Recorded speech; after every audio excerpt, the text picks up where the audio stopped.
Então, na última vez que a gente esteve aqui, faz 2 semanas, eu falei sobre a Epístola de Judas. E hoje a gente vai falar um pouco sobre a segunda carta de Pedro. É interessante a gente olhar para essas 2 cartas e elas são bem semelhantes, bem parecidas. Você vai encontrar 15 versículos dos 25, alguma referência em 2 Pedro. A gente estudou aqui Judas e a gente viu que havia ali uma ameaça, eles estavam tendo que lidar com a ameaça dos falsos mestres, dos falsos ensinos. E 2 Pedro, muito provavelmente, vai lidar com os mesmos problemas. Então, elas são semelhantes e, muito provavelmente, eles lidavam com as mesmas questões. Eles tinham que lidar com os falsos mestres e o ensino desses falsos mestres. Há alguma discussão, quem bebeu de quem, de qual fonte, qual deles bebeu de qual, mas enfim, o fato é que eles tinham que lidar com essa crescente ameaça. E a gente viu também lá em Judas, e a gente vê contido no ensino de Pedro, que a condenação deles era justa, era mais do que certa. Os falsos mestres seriam condenados pelos falsos ensinos que eles haviam ali, que vinham ali ensinando na igreja. É interessante a gente pensar que essa ameaça não é só para esses irmãos lá do primeiro século. A 2 Pedro foi escrita por volta do ano 60. Então a gente sabe que ali iniciou-se uma perseguição. O imperador de Roma ateou fogo na cidade por volta do ano 60, eu imagino que sim.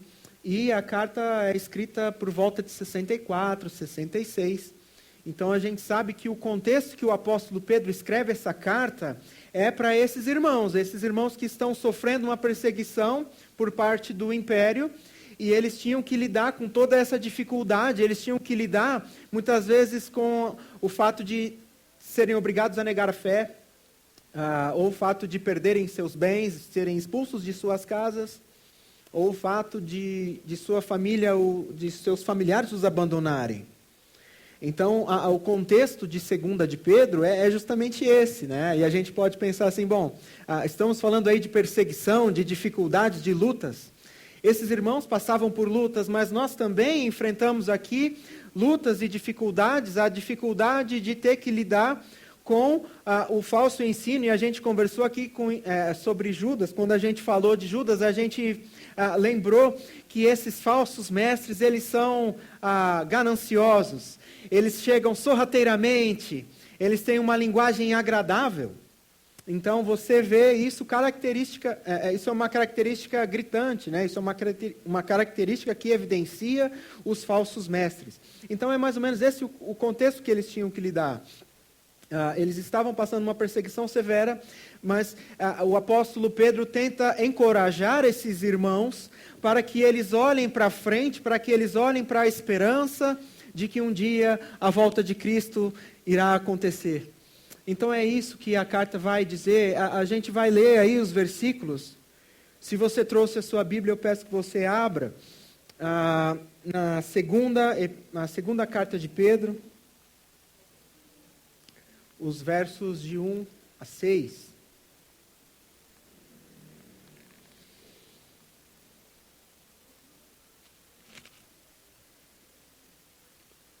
Segunda Pedro, capítulo 1, versículos de 1 a 6. Diz assim: Eu, Simão Pedro, escravo e apóstolo de Jesus Cristo, escrevo esta carta a vocês que compartilham da nossa preciosa fé, concedida por meio da justiça de Deus, da justiça de Jesus Cristo, nosso Deus e Salvador.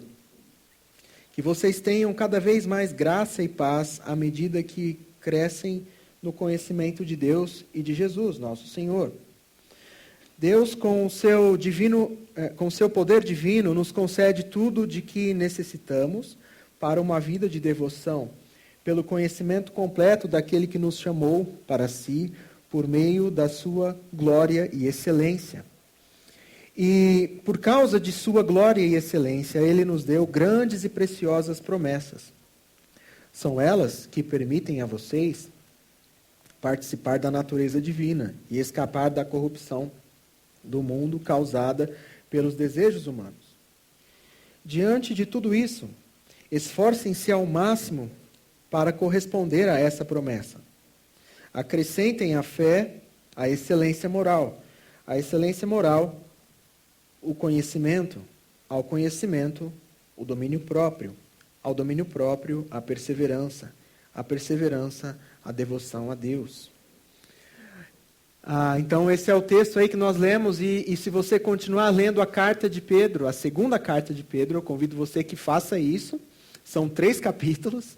Então, mais uma vez, eu digo aqui, se você não leu nenhum livro ainda da Bíblia, você vai poder ler a segunda carta de Pedro. Quando você chegar na sua casa, você não vai gastar mais do que 10 minutos fazendo isso. E eu convido que você faça isso. A gente está estudando Tiago pelas manhãs, né? E a gente tem visto aqui o tipo de provação. O pastor Márcio falou um pouco sobre isso aqui. Qual o tipo de provação, qual o tipo de situação que espera a vida cristã? Então a gente sabe que vida cristã não é mar de rosas. Mas aqui, olha que interessante, por esses irmãos estarem passando por essa perseguição tão severa, o apóstolo Pedro, ele tem a intenção de exortá-los, de motivá-los, de fortalecê-los. Porque muitas vezes quando a gente passa por esse momento difícil da vida, e a gente está falando aqui de uma perseguição severa, a nossa tendência é nos esquecermos daquilo que está diante de nós. E também nós talvez nos esqueçamos de onde nós estávamos, de onde Deus nos tirou e para onde Ele está querendo nos levar. Então o apóstolo Pedro, com essa carta, ele motiva, ele encoraja esses irmãos a que eles não se esqueçam disso. Que eles não se esqueçam de que Deus é um Deus tão poderoso, é um Deus tão grandioso, e Ele fez tudo por nós.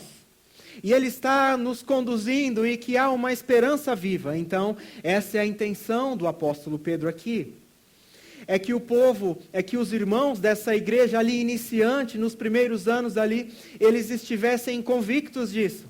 Que eles não tivessem dúvida de que o nosso Deus, sendo um Deus bom e que um Deus tão cuidadoso, um Deus tão amoroso, Ele não vai nos desamparar. E o capítulo 3 vai falar isso. Nós vamos ficar hoje só no 1. O capítulo 2 vai abordar a questão dos falsos mestres, como eu já falei aqui, lá em Judas, né? E o capítulo 3 vai falar dessa esperança. E muitas vezes a gente perde isso de vista. A gente perde o nosso foco, a gente perde a noção de que um dia Jesus virá para nos resgatar, para nos tirar daqui dessa vida. A gente fica mais com os nossos olhos, a nossa mente, a nossa atenção voltada para as situações que estão diante de nós. Mas é interessante, isso já serve logo de ensino para nós aqui. Quantos de nós, ao passar por um problema, por uma dificuldade, seja ela qual for, por menor que seja, a gente tende a perder o nosso foco. A gente tira o nosso foco daquilo que é eterno, daquilo que é permanente e foca sempre na questão do problema. Ele começa com a saudação e é interessante a gente ver o modo como ele se saúda, né? O modo como ele se apresenta. A exemplo de Judas, ele diz assim, Simão, Pedro, escravo e apóstolo de Jesus.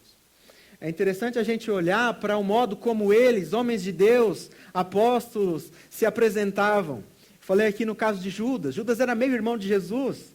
Então ele poderia dizer assim, olha, eu sou irmão de Jesus. Eu cresci com ele, eu convivi com ele, eu vi os primeiros passos dele, enfim, eu estava lá.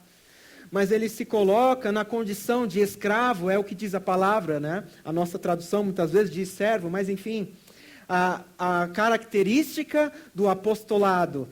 Ele poderia dizer assim, olha, eu estive com Jesus no Monte da Transfiguração. Eu estava lá, eu caminhei com Jesus nas águas. Mas ele fala assim, eu sou Simão Pedro, escravo e apóstolo. Isso contrasta também com o que a gente vê, o ensino desses falsos mestres, ou desses pseudomestres, dessas pessoas que se intitulam bispos, enfim, dessas pessoas que se intitulam autoridades espirituais sobre a vida dos outros. Isso não marca, isso não caracteriza a vida deles. Mas o apóstolo Pedro, sendo quem foi, ele diz assim, eu sou um escravo. Sou um escravo de Jesus Cristo. Eu sou um servo. E a característica do servo é fazer aquilo que o Senhor manda ele fazer. Ele se coloca debaixo dessa autoridade. Ele se coloca debaixo do senhorio de Jesus Cristo. Ele não se intitula alguém que tem o poder ou que chega colocando o que fez ou os lugares onde esteve, ele não coloca que isso é uma condição a qual ele devesse se apegar. Ele fala assim, eu sou um servo, está aqui, eu sou servo de Jesus Cristo, sou escravo dele. Eu faço aquilo que ele manda.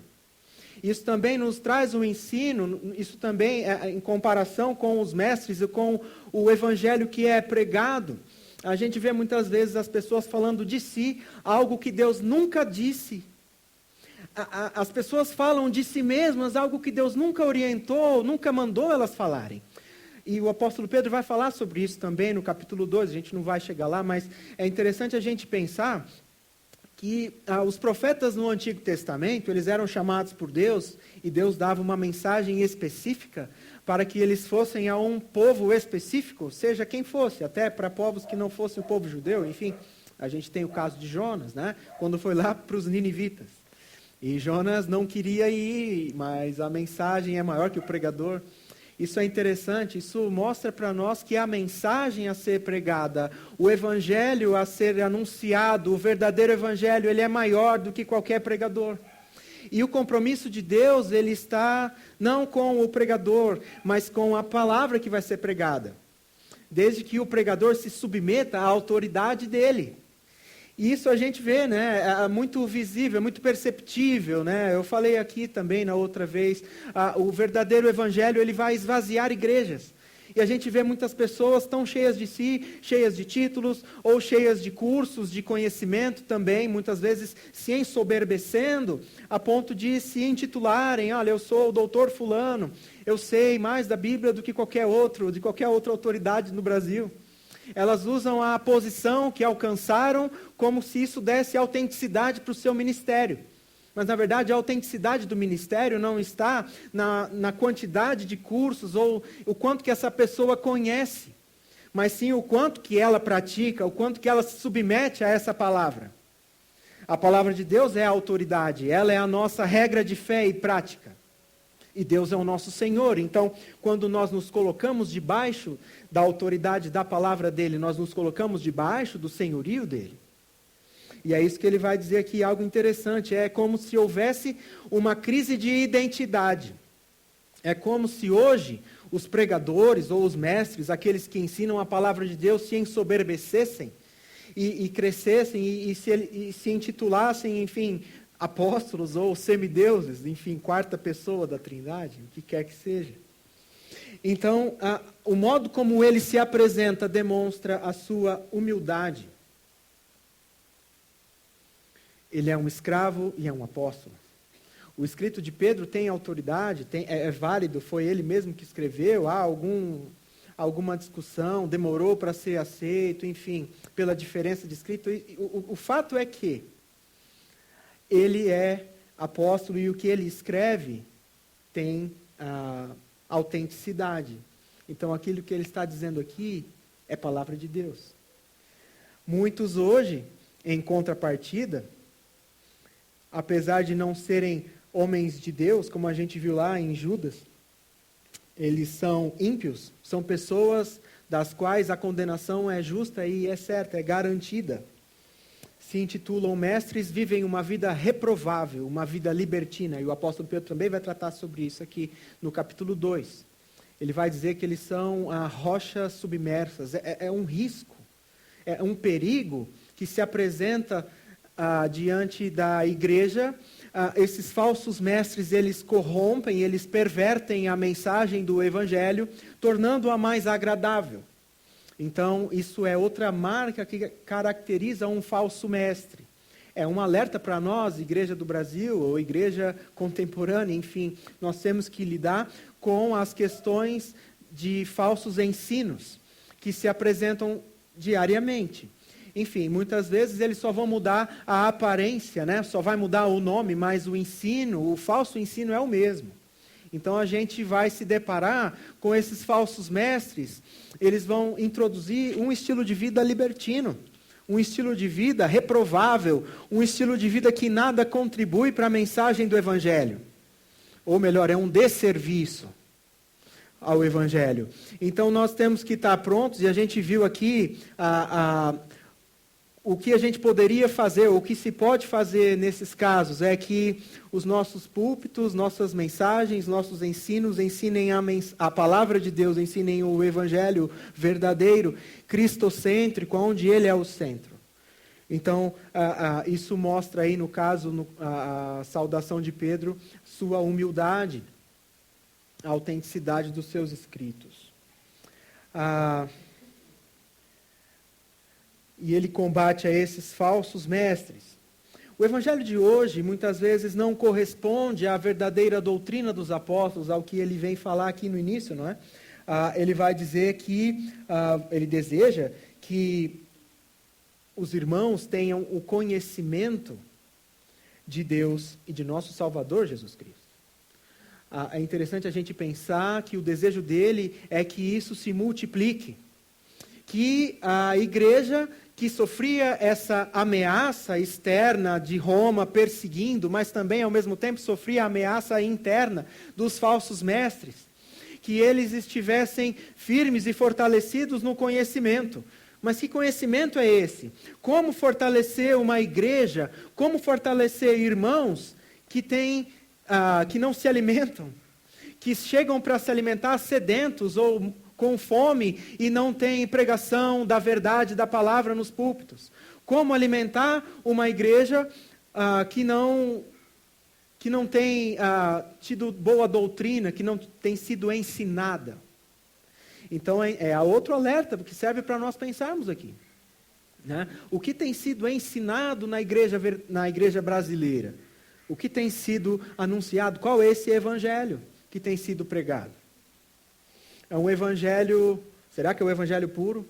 Será que é o evangelho que anuncia a morte e ressurreição de Cristo? Ou é aquele evangelho, Jesus te ama? Sim, Jesus ama. Mas, e Ele quer que você venha até Ele. Essa é a nossa mensagem, mas se você não se quebrar diante dele, se você não reconhecer a autoridade e o senhorio dele na tua vida, se você não entender o quão ofensivo é o teu pecado para Deus, que mensagem é essa que vai ser pregada? O que se espera de um evangelho assim? De um evangelho que não confronta pecados? Outra marca dos falsos mestres, dos falsos ensinos. Não se confronta pecados. Porque se você confronta alguém, se você mostra para ele o quão errado ele está na sua conduta reprovável, é capaz que a igreja vai se esvaziando, é capaz que aquela comunidade vai buscar outro ponto de pregação. Não, eu não vou ouvir esse pregador, ele é muito severo. Não, acho que é muito dura a mensagem aqui, eu vou para um lugar onde eu me sinta melhor, eu vou para um lugar onde eu possa sair com o meu ego elevado. Então, que evangelho é esse que está sendo pregado, que não confronta o pecador, que não aponta para a cruz de Cristo, que não aponta para o fato de ser da graça do Senhor, não ser uma graça barata? Outro ponto que serve para nós aqui pensarmos e refletirmos acerca disso. Mas ele continua, a ênfase no caso aqui será nos versículos 3 e 4. Ele fala que Deus com o poder divino dele.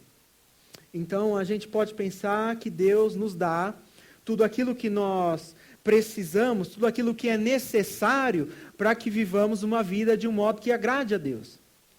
E a gente pode pensar, o que Deus fez por nós? O que Deus fez por mim? Muitas vezes a gente ouve uma mensagem que nos agrada muito, é assim, você pode, querido. Sim, você pode fazer o que você quiser, basta você determinar. Então, esse muitas vezes é o que atrai as pessoas. Esse é o tipo de mensagem que atrai e que motiva. Você pode. Mas você pode o quê?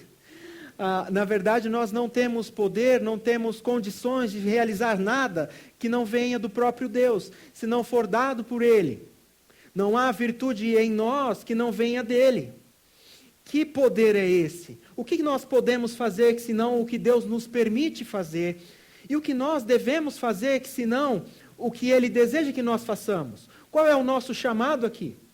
Para que Deus nos chamou? A gente sabe que Deus chamou, a gente viu isso lá na semana passada. Que Deus amou, é um ato do passado que perdura até hoje. Deus ama, Deus nos amou. E a gente sabe que Ele capacita e que Ele ama a essas pessoas a quem Ele chamou. Nós somos chamados. Qual é o nosso chamado? Você já parou para pensar para que eu existo, para que eu estou aqui vivendo essa vida? Deus nos tornou participantes da natureza dele. O propósito das nossas vidas, e é interessante pensar sobre o conhecimento a qual Pedro exorta esses irmãos, é que eles conheçam a Cristo, que eles conheçam a Deus, que eles estejam firmes neste conhecimento puro, genuíno, nesse conhecimento verdadeiro do Evangelho, que eles estejam firmes. O propósito das nossas vidas aqui é sermos mais parecidos com Cristo. Não só um conhecimento, como eu disse aqui há pouco, abstrato, um conhecimento filosófico. Você pode sair daqui cheio de conhecimento, você pode sair daqui falando, nossa, eu aprendi tanto, que bênção, glória a Deus. Mas se a tua vida não mudar, que conhecimento é esse que você adquiriu? Então, muitas vezes a gente se depara com pessoas que se enchem, é até algo bom. A pessoa, ela tem, eu gosto do pregador fulano, então eu vou lá no YouTube, ou eu vou assistir uma mensagem do pregador fulano, porque eu gosto do jeito que ele fala, porque eu gosto das palavras dele. Então eu coloco lá vídeos, eu coloco estudos que me encham, que me abasteçam de conhecimento. Então eu vou sair daqui cheio de conhecimento, eu vou chegar em casa, vou ler, enfim, vou estudar, vou meditar, mas se esse conhecimento não resultar numa vida prática, não resultar em ações, é isso que ele vai estar dizendo aqui mais à frente. Ele vai estar, olha, não adianta só você conhecer esse conhecimento que Deus te dá e Ele te permite conhecer, e essas virtudes que Ele te dá, isso daí vem dele, e isso deve resultar em uma atitude prática. Isso deve demonstrar que esse conhecimento ao qual você se dedicou, ao qual você aprendeu, isso vai resultar numa vida piedosa. Hoje conhecemos como espiritualidade, né? Mas vida piedosa é fruto de uma doutrina correta, de uma doutrina coerente com as Escrituras.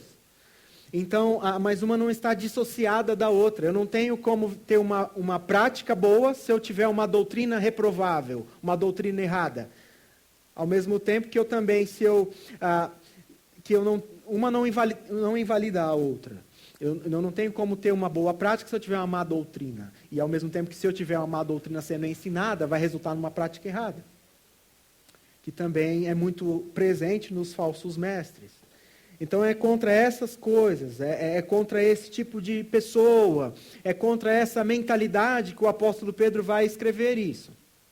Judas, na carta dele, ele fala assim que eles são perigosos, eles são como nuvens que não destilam água, eles são como rochas submersas, é um perigo oculto, escondido.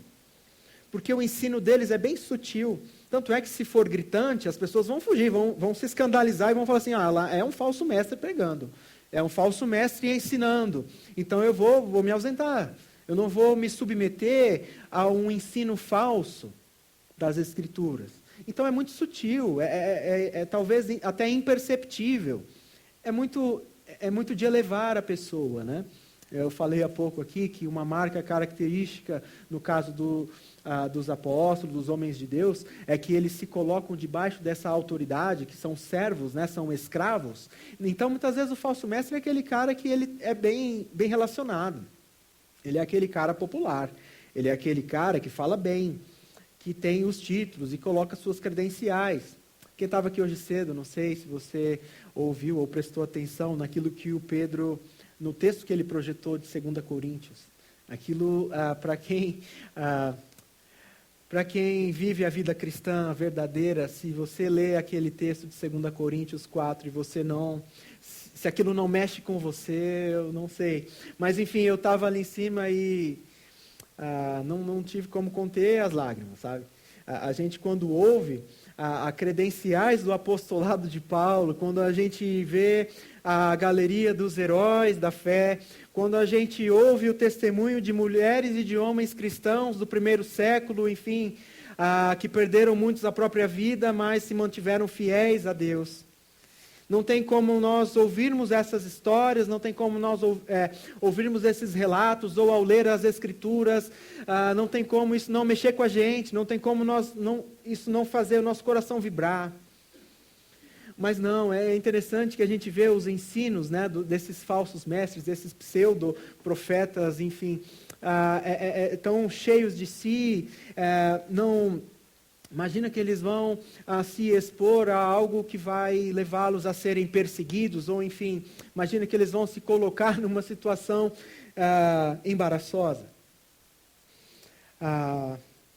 É interessante a gente pensar sobre essa crise de identidade, né, em que muitos vivem. Talvez ele não tenha nem sequer nascido de novo, porque o ponto inicial de partida para a vida cristã, se é que assim possamos dizer, é um novo nascimento, é a fé que Deus vai te dar.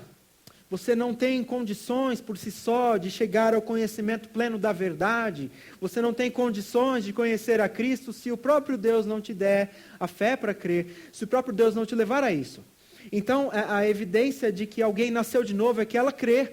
E esse nascimento, novo nascimento, isso o torna justo diante de Deus. É um momento, existe sim a justificação, nós cremos nisso, nós lemos nas Escrituras.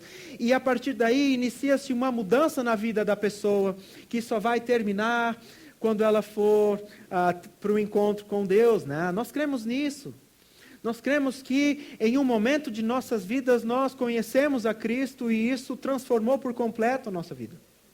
Esse é o verdadeiro evangelho. Esse é o verdadeiro evangelho que é pregado. Essa é a mensagem que é anunciada e que transforma vidas. Essa transformação não é própria, não somos nós não somos nós que causamos, não somos nós que realizamos, mas ela acontece em nós. Então essa é a mensagem que tem que ser pregada. Olha, houve um dia na minha vida em que eu conheci a Cristo e Ele mudou tudo. Não só os meus hábitos, mas Ele mudou também a minha forma de pensar. Ele mudou a minha forma de enxergar o mundo. Então, ainda falando sobre essa crise de identidade, é como se essas pessoas elas fossem míopes. É como se elas não enxergassem o que está por vir. É uma perspectiva de vida ainda aqui nessa terra. E é isso que permeia o ensino desses homens, desses falsos mestres. Então, imagine isso, imagine eles tendo que lidar com essa situação difícil da perseguição severa que estavam passando e lidar ainda com os falsos ensinos ali, apontando talvez para uma aparente melhora. Imagina assim, eles atenuando a mensagem. Não, gente, isso aí vai passar logo.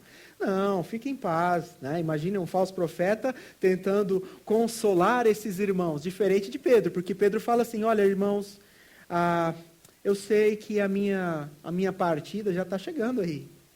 Eu sei que eu vou ser morto. Ele já sabia o tipo de morte que o aguardava. Isso também é outra característica dos verdadeiros homens de Deus. Muitos deles foram martirizados, a gente sabe, os apóstolos, todos eles foram martirizados, presos, enfim. A gente sabe o tipo de vida que espera aquele que se dispõe a servir a Cristo, aquele que se dispõe a ser um verdadeiro cristão e andar de acordo com a vontade de Deus. Então, o ensino de Pedro, ele não vai passar a mão, fala assim, irmão, fica em paz, fica tranquilo, isso aí vai passar logo. Né? Na verdade, ele alerta para o ensino desses falsos profetas e aponta, sim, para o que está por vir, mas sem tentar enganar, sem tentar ludibriar, sem tentar dizer o que não é a verdade.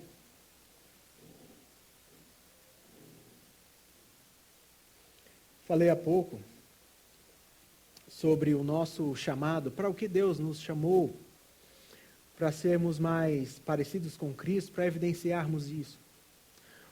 O que pode ser mais, o que nós podemos desejar mais em nossas vidas além disso, além de sermos mais parecidos com Ele?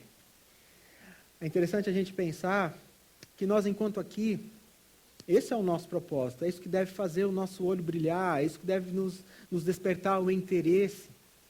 Sermos mais parecidos com Cristo, sermos participantes da sua natureza, expressando aqui, depois ele vai dizer, né, expressando toda essa virtude que nos é dada por Deus.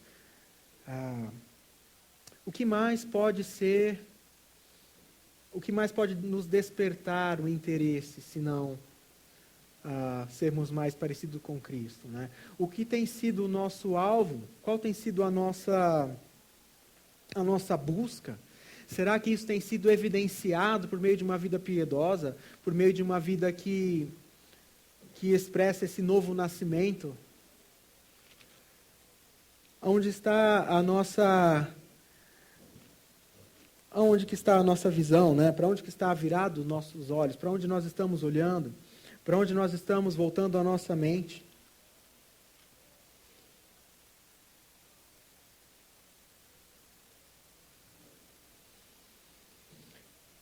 Deus nos deu tudo o que é necessário, mas hoje parece que é preciso você dizer o óbvio, até para cristãos, entre aspas.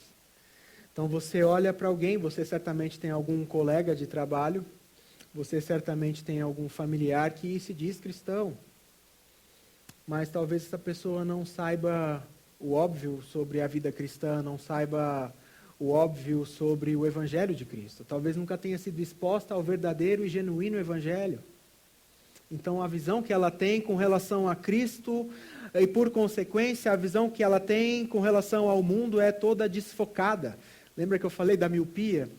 Quem tem miopia tem dificuldades para enxergar e sem óculos não sai de casa, né? A minha esposa é assim, às vezes ela não consegue enxergar, ela fala, ajuda aqui por favor, eu não consigo, enfim, não consegue ver nem de perto e nem de longe. Mas eu agradeço porque ela tem ali 3 graus de miopia, enfim, porque conseguiu ver algo interessante em mim.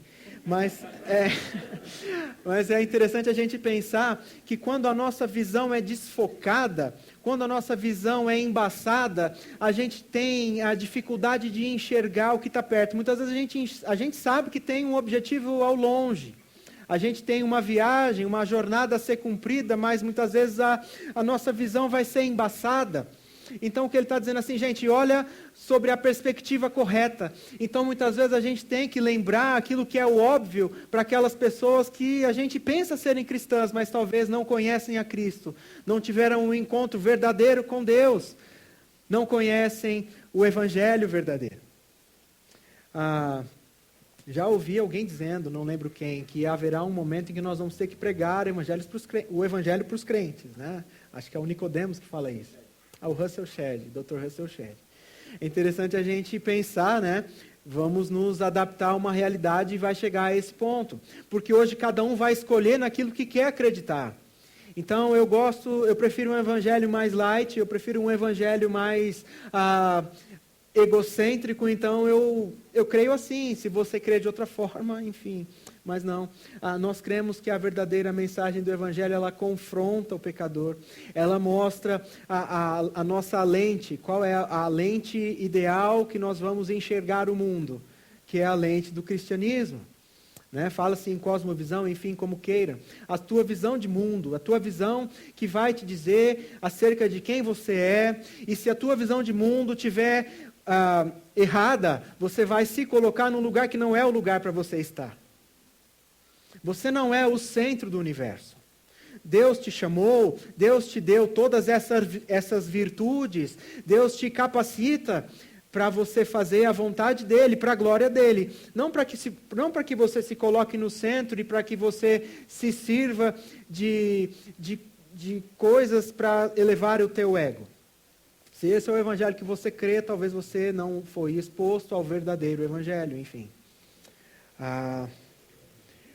O que Deus fez?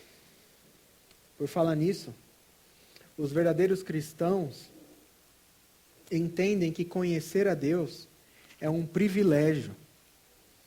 Eu falei sobre a questão do chamado para o qual Deus nos chama, mas nós conhecermos a Ele é um privilégio e vamos ter a eternidade para isso. Nada deve despertar mais o nosso interesse, o nosso desejo do que conhecer a Deus. Esse deve ser um verdadeiro prazer para nós. Conhecer as Escrituras. Nos enchermos das Escrituras. Mas não para que isso resulte apenas em um conhecimento filosófico, mas que isso sim resulte em prática.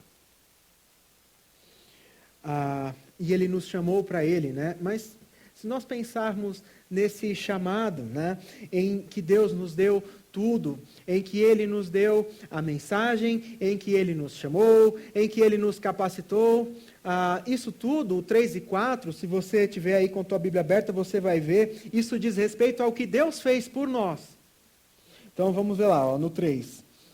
Deus, com seu divino poder, nos concedeu tudo. Então, se Ele concedeu tudo, não quer dizer que parte daquilo que Ele espera de você, você vai ter que correr atrás. Não. A Bíblia diz que Ele nos deu tudo. Então, se Ele nos deu tudo, não há nada que Ele espera que nós façamos, que nós sejamos incapazes de fazer. Aquilo que Ele espera que nós façamos, Ele já nos capacitou. E Ele já nos enviou também. Então, aquilo que Ele espera, Ele já nos deu as ferramentas, as condições, tudo aquilo que é necessário. Então, nós somos chamados aqui para sermos mais parecidos com Cristo, para termos o caráter de Cristo formado em nós, e é nisso que Deus está preocupado. Preocupado não no sentido de que, nossa, o que eu vou fazer agora, mas preocupado no sentido de que se importa. Ele se importa que o caráter de Cristo seja formado em nós. Não no nosso bem-estar, não naquilo que a gente acha que é bom. Olha, Senhor, eu não acho que o caminho pelo qual o Senhor está me guiando é bom, então eu acho que o Senhor... Não, não é isso. Se Deus nos guia por um caminho que Ele diz que é o melhor, então nós nos colocamos debaixo dessa autoridade e entendemos assim, Deus, obrigado. Obrigado, Senhor, porque o Senhor me trouxe até aqui. Se é aqui que o Senhor quer me usar, obrigado, Deus. Obrigado, Senhor, porque o Senhor realmente sabe o que é melhor. E se o Senhor está me conduzindo por esse caminho, se o Senhor me quer aqui, e o Senhor tem me dado capacidade para viver de um modo que te agrada, eu sou grato. Então isso também deve nos despertar a gratidão a Ele, porque Ele nos dá tudo. Isso diz respeito a algo que Ele fez, algo que Ele faz, nos deu tudo, para viver uma vida de modo que o agrade, não uma vida de um modo que nos agrade. Isso também talvez seja alguma distorção. As pessoas acham que Deus deve fazê-las felizes, de que se o plano dele não inclui o meu bem-estar, tem alguma coisa errada com o plano dele. Será que o Senhor tem algum plano B aí? Deus, eu acho que o Senhor não está fazendo o melhor, eu não estou me sentindo bem, eu não estou me sentindo feliz. Então eu acho que o Senhor deve ter trocado aí.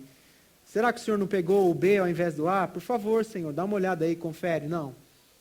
O plano de Deus é que nós sejamos participantes da natureza dele e mais parecidos com Cristo. E para que isso aconteça, o Evangelho, a mensagem que foi apresentada a você, ou a qual você foi exposta em algum momento na tua vida, ele começou a agir na tua vida e vai te levar para onde Deus quer que você vá. Essa mudança, essa transformação, ela é contínua na vida do crente, ou ela deveria ser. Então isso nos dá, isso nos traz de volta para o plano de Deus, né? Se nós olharmos pela perspectiva correta de que Deus não quer, não se preocupa, eu disse aqui, não se importar, né? Deus não se preocupa não, com nada, né? Mas digo assim, Deus se importa. Ele se importa, o que Ele está querendo é que você se pareça mais com Cristo, e para isso Ele vai usar os meios que Ele julgar serem necessários. Se Ele precisar te quebrar, Ele vai te quebrar. Se Ele precisar te moldar, Ele vai fazer isso. E vai doer. E muitas vezes a gente se sente assim, a gente se quebra, e muitas vezes a gente fala, Deus, está doendo. Deus quebra o nosso orgulho. Deus quebra a nossa altivez. Ele nos leva para essa atitude de servo, a qual o apóstolo Pedro se apresenta. Isso evidencia uma nova natureza, alguém que nasceu de novo, alguém que entendeu pela perspectiva certa o modo de vida. Então, isso vai ser evidenciado por uma humildade, um caráter de servo.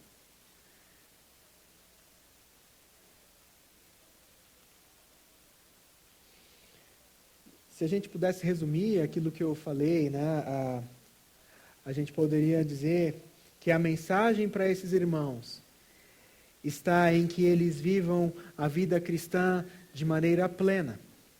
Nós devemos viver a vida cristã de maneira plena, não apenas com o conhecimento filosófico, abstrato, mas também na nossa prática, o nosso modo de agir. Deus estabelece o meio pelo qual o homem é reconciliado com ele próprio. Ele estabelece a justificação, o modo pelo qual o homem é reconciliado com Deus. Ele nos concede por graça. Era para eu ter passado, enfim. O verdadeiro evangelho, doutrina dos apóstolos, só para acompanhar aí. Então, Deus nos deu tudo, tinha ficado para trás. Está aí. E o que nós devemos fazer? Se nós já vimos aquilo que Deus fez por nós, e Ele fez tudo por nós. O pastor Márcio disse aqui, Deus deu o Filho dele, o melhor para nós. Deus deu o melhor, mas não apenas pensando no nosso bem-estar, para fazer a vontade dEle, para a glória dEle, é para isso que Ele nos chama. É para isso que Ele nos capacita, não para que nós tenhamos essa visão distorcida ainda com relação ao Evangelho de nos colocarmos no centro, mas sim, Ele é o centro. E é para isso que Ele fez, é para isso que Ele fez, é para isso que Ele realizou a obra redentora, a obra redentiva. Uma vida plena, e é algo interessante, né? O que se espera, o que nós devemos fazer, devemos nos apropriar dessas promessas que a palavra vai nos trazer. Não aquelas de prosperidade financeira, não aquelas de prosperidade nos negócios, não aquelas de saúde e uma pseudo-paz, enfim. Nos apropriamos dessas promessas daquilo que Deus fez por nós.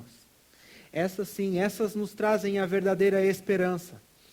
Então, o conhecimento de Deus, quando nos enchemos do conhecimento de Deus, do verdadeiro Evangelho, e vivemos uma vida cristã plena, uma vida que tem a forma correta, né, pela perspectiva correta, e nos apropriamos dessas promessas, vivemos sim, então, como consequência para a glória de Deus, do modo que Ele espera que nós vivamos. Mais à frente Ele vai dizer, esforcem-se ao máximo. Então, nós podemos talvez entender isso erradamente, como se partisse de nós o esforço, né? Mas é como se o nosso esforço fosse resultar nisso, mas na verdade o que ele está dizendo é que se você entende não conseguir ou não dar conta, não é porque te falta alguma coisa, porque Deus já te deu tudo para fazer. Então talvez você não está se apropriando dessas promessas. Aí saiu alguma coisa que não era, que desfocou aí na apresentação. Sobre isso, Martin Lloyd Jones fala, que acabou de sumir aí no negócio, né? Que eu não lembrei de cabeça a frase dele. Então ele estava pregando sobre esse mesmo texto, e ele fala que isso deve manifestar, um cristão deve manifestar características do caráter de Deus. Esse é o nosso chamado. Se você foi chamado por Deus para fazer aquilo que Ele mandou, então você vai expressar características do caráter de Deus, dessa transformação, a qual é impossível que não aconteça na vida de um verdadeiro cristão, um verdadeiro crente. Não tem como alguém que se entregou ao senhorio de Cristo e que se rendeu ao senhorio dele, não expressar por meio da vida, por meio das suas práticas, o caráter de Deus. É o que ele está dizendo. Não sou meramente alguém que é perdoado. Devo ser participante da natureza divina. Eu devo ser um novo homem, uma nova criação, um novo ser. Isso muda tudo. Não é só algo pontual na tua vida, mas muda tudo na tua vida. A tua maneira de pensar, a tua maneira de agir, a tua maneira de enxergar o mundo. Ele está dizendo, né? É um novo ser. Isso realmente deve manifestar essas características. Esse é o chamado. Algo interessante para a gente pensar. Não somos nós que realizamos a obra, é Deus quem realiza em nós. Apesar de nós, Deus quer nos usar, Deus deseja nos usar. Ele fala, a primeira carta de Pedro vai dizer, sejam santos, porque o nosso Deus é santo. Ele mostra o caráter de Deus, Deus é santo. Então, se Deus é santo, eu não posso viver a vida do modo como eu penso, ou como eu julgo ser o melhor, o correto. Eu tenho que viver de um modo que agrade a Deus, entendendo aquilo que Ele quer que eu faça, ou deixe de fazer também. Isso implica isso implica em santificação. Há quem diga que justificação é algo pontual que nos torna, onde houve a propiciação em um momento e nós podemos nos aproximar de Deus, e a santificação seria essa justificação em processo, essa justificação progressiva. Então, na tua vida, não tem como você hoje estar em um ponto que você estava o ano passado, enfim, nós caminhamos, a vida cristã, ela é vida em movimento, ela não é estática. Então, hoje, eu lido com problemas, eu lido com os meus dilemas, eu lido com dificuldades que eu não lidava antes. Mas eu hoje não posso continuar ainda lidando com as mesmas lá do passado. Então eu estou caminhando a vida cristã, entendendo aquilo que Deus espera, aquilo que Deus deseja, entendendo que Ele me capacita para viver de um modo que o agrade. Então hoje eu vou lidar com outras questões. Eu vou lidar talvez com desafios maiores, enfim. Eu não sei exatamente qual hoje é a tua luta, o teu desafio, mas com certeza, se você caminha a vida cristã, isso é uma constante na tua vida. Você vai enfrentar desafios, vai enfrentar lutas e outras estarão por vir, outras novas. E é assim a nossa caminhada. Então, viver a vida cristã sem ter a perspectiva correta é não enxergar, é ter uma visão deficiente, é você muitas vezes perder o foco, a realidade de onde Deus te tirou, do processo que Ele está realizando na tua vida e para onde Ele quer te levar. Isso tem que ter fixo na nossa mente. A gente tem que ter fixo na nossa mente a perspectiva futura. Isso nos dá conforto, nos dá esperança. Que é o assunto do capítulo 3, onde ele vai concluir a carta. Ele vai dizer, olha gente, não creiam no ensino dos falsos mestres que dizem que não vai ter segunda vinda, enfim. Creiam que a vinda de Jesus é certa. Isso nos dá conforto, nos dá consolo, esperança. Para aqueles que estavam diante da perseguição severa, isso traz uma esperança, né? Isso traz eles de volta para o foco correto. O que deve fazer os nossos olhos brilhar é o privilégio de termos sido alcançados por tão grande salvação. E isso expresso por uma vida que aponte para Ele, para Cristo. O caráter de Cristo em nós, a vida cristã sendo vivida através de nós. De que adianta um mero conhecimento acadêmico ou filosófico? A gente é capaz de citar a obra dos teólogos, a gente é capaz de citar o ensino de Calvino, é capaz de citar o ensino de John Wesley, enfim. De que adiantaria isso? De que adianta eu me encher dessas coisas se isso não resultar em um aspecto prático na minha vida? De que adianta eu conhecer a obra dos pais da igreja, eu ser capaz de interpretar, se eu não for capaz de interpretar o mundo à minha volta e de ver o quão perdido esse mundo está distante de Deus? De que adianta eu saber todas essas coisas se eu tiver uma visão equivocada com relação ao mundo, com relação ao que me cerca? Temos o privilégio de sermos embaixadores de Cristo, enquanto ainda nessa vida, porque apesar dessa mensagem do apóstolo Pedro apontar tanto para aqueles irmãos quanto para nós, para a vida que está por vir, nós enquanto aqui temos que entender, temos que ter uma visão adequada com relação ao que nos cerca e saber que o mundo que nos cerca também está perdido, carente de Deus. Talvez não saiba, mas está. Nós, assim como os nossos irmãos, os primeiros ouvintes dessa carta, temos que lidar com perseguição de fora da igreja. Isso é esperado, isso é inevitável.